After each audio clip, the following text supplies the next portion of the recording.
لوگوں کو شاید یہ اندازہ نہیں کہ فلاں اچانک دنیا سے چلا گیا، ابھی تو بیٹھا تھا آنکھیں بند ہو گئیں۔ ہمیں نہیں پتا کہ موت کی تکلیف کیا ہے۔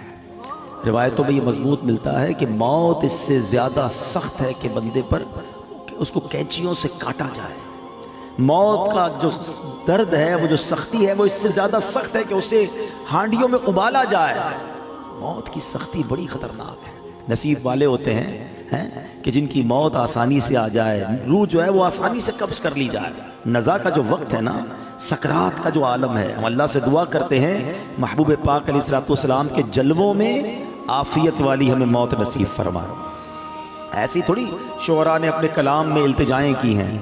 ہم سب چاہتے ہیں نا کہ حضرت اسرائیل ملک الموت آسانی سے روح قبض کریں۔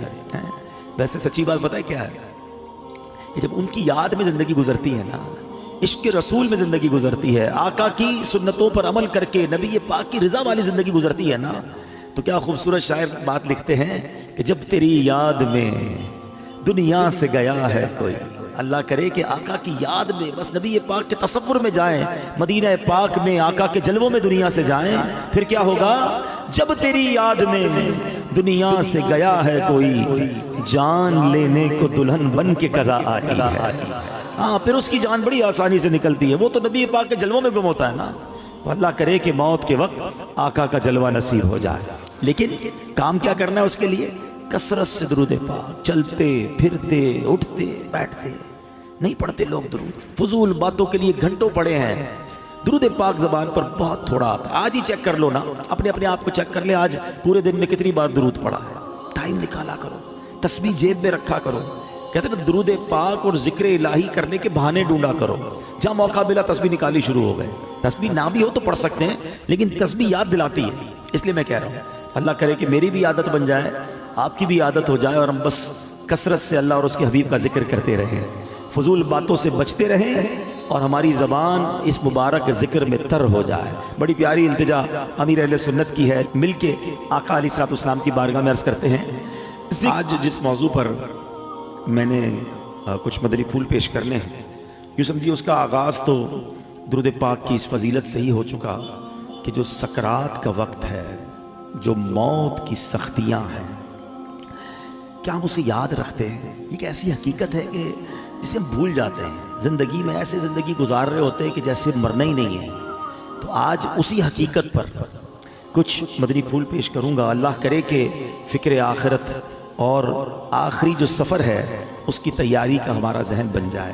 حجت الاسلام امام محمد بن محمد غزالی علیہ رحمت اللہ الوالی لکھتے ہیں، بنی اسرائیل میں ایک بڑا مغرور شخص تھا، ایک بند کمرے میں تھا۔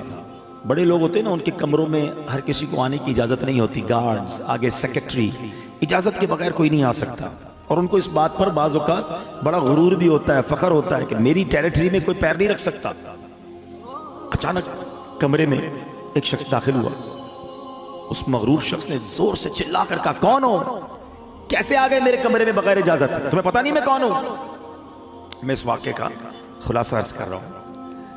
تمہیں اجازت کس نے دی میرے کمرے میں آنے کی؟ تو کہتا ہے کہ مجھے اس گھر کے مالک نے اجازت دی ہے، اور میں وہ ہوں جسے کوئی روک نہیں سکتا۔ مجھے بادشاہوں سے بھی اجازت لینے کی ضرورت پڑتی نہیں، مجھے کسی کا دبدبہ ڈرا نہیں سکتا، اور نہ ہی مجھ سے کوئی بچ سکتا ہے۔